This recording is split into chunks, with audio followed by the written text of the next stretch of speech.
It's the Screen Team right here on KWOC.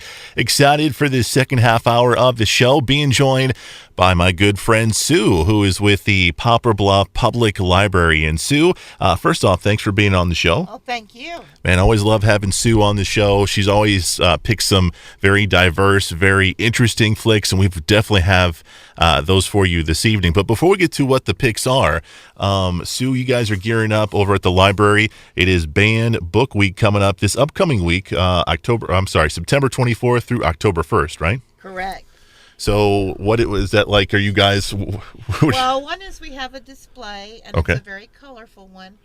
And it follows along with the theme of tonight's movies, and that are flames. And that's all I'm going to give you right now is just flames. But we also have a small contest going on in which people can get put their names in a hat, and we're going to have a shredded book in a jar. And you have to guess which banned book that shredded book is. And whenever we find out, then you get a $20 gift certificate to Lemonade House Grill. So Perfect. That's a nice thing. But also we're going to encourage people to come by and stretch their minds and think about the books that have been banned in the past and wonder, why was this book banned? Yeah. And they'll find out. Well, that's cool. Yeah, and the librarians are geared up to show you and help you and to find information about them. That's going on at the Poplar Bluff Public Library. It's going on September 24th through October 1st, so make sure you stop on by. So I had said that we have a theme show for you today, and the theme show has to do with movies that have to do with banning books, basically, right? That is correct. And what I love about the three films is it covers a lot of different ages, everything from the 14th century, the 1300s, all the way up to the future, so to speak. Wonderful. So we'll go from there. Well, let's go to the future first. Let's go to Back to the Future. Back to the Future. Let's go Back to the Future with a movie called Fahrenheit 451. It's a movie that I had never heard of.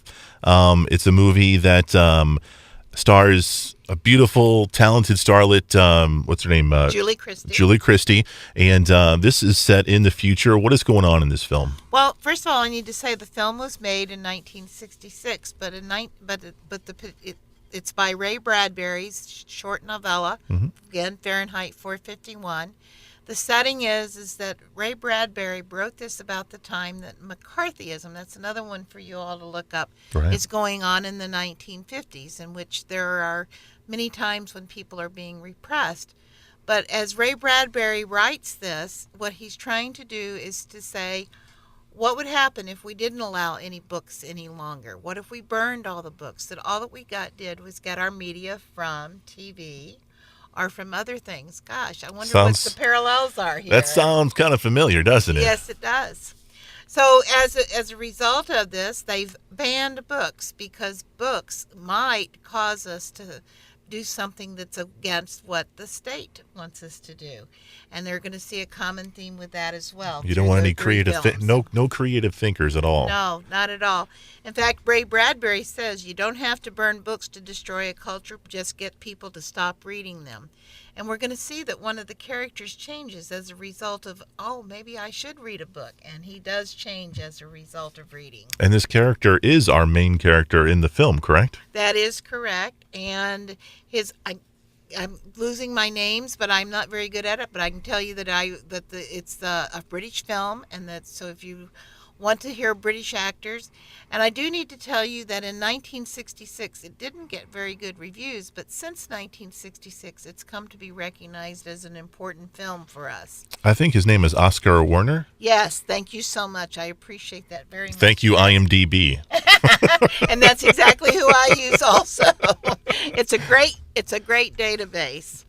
And but anyway, the screenplay is by Francois Truffaut, and it's interesting in terms of the contrast. One of the things that was interesting about it is looking at it and you're seeing the technology that they interpret for the future. Mm-hmm. And we see flat screen TVs in 1966. Well, in 1966, my parents still had a black and white, and it was a huge console on the floor. So I'm thinking flat screen TV. We would have thought that was pretty innovative in 66. The other thing that you see is by the bed is an Android tablet type device, and it's being used to watch some of the TV. And guess what kind of TV shows are being shown? Reality TV. I mean, how did these guys know this all those years ago? And keep in mind that the film was done in 66, so this is 51 years later. We are celebrating a movie that seemed to be able to interpret, or also maybe Ray Bradbury was able to interpret for us as the future That's of so what wild. was going on. It is. But there's another contrast in the film. There's a fire truck. Now, the fire truck isn't for putting out fires, it's for creating fires. What kind of fires? To burn books. What they do is they have people who have these little information stations that are on every corner, and people can say, so and so has books in their house. And as a result, they go and investigate, and then they go, sirens going, woo woo, and there they go after these people, and they go to their house and they pull the books out that are hidden in secret places and use flamethrowers to burn the books. So wild. Sue, last time you were on the show, you reviewed the movie Joe versus the Volcano with me, and it starred Meg Ryan, and Meg did 3 different parts in the movie. In this particular movie, we got Julie Christie, and she's playing kind of like that Meg Ryan thing where she's playing 2 different parts. What are the parts that she playing? Well, what's interesting is that she plays one part is Linda, and Linda is the wife of Oscar Werner in the film, and Linda is a vacuous, empty-headed person who takes everything in. But here, let's talk about another parallel with the current time. She has a drug addiction. And so we see that sort of vacuous blonde, and I'm sorry to use those in the same phrase, but that's exactly what they portray her as. But she also plays another blonde who's very intellectual and very bright, and who's a school teacher. And she gets, in that character, gets fired from the school because she doesn't follow what the state wants. And if you want to know what the state, it means the government is telling you who, what, where, and how you're to behave and to be in the public, and also in the way that you teach people to do things.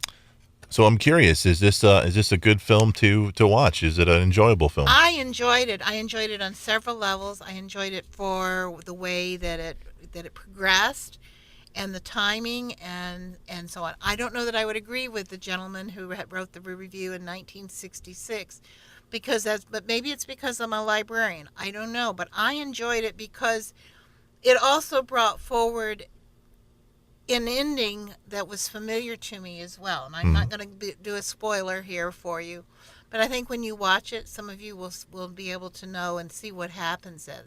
But also, I think it celebrates how important reading is to make us grow, think, and be. And that's what we in the library world want to do, is we want people to have access to books so that they can think and have ideas and be able to help our society grow as a whole. There you go. The movie's called Fahrenheit 451. And where can you find this film? At the Poplar Bluff Municipal Library, and it's ready for checkout. There you go. We'll be back with a review of the movie The Book Thief. It's coming your way next, right here on The Screen Team.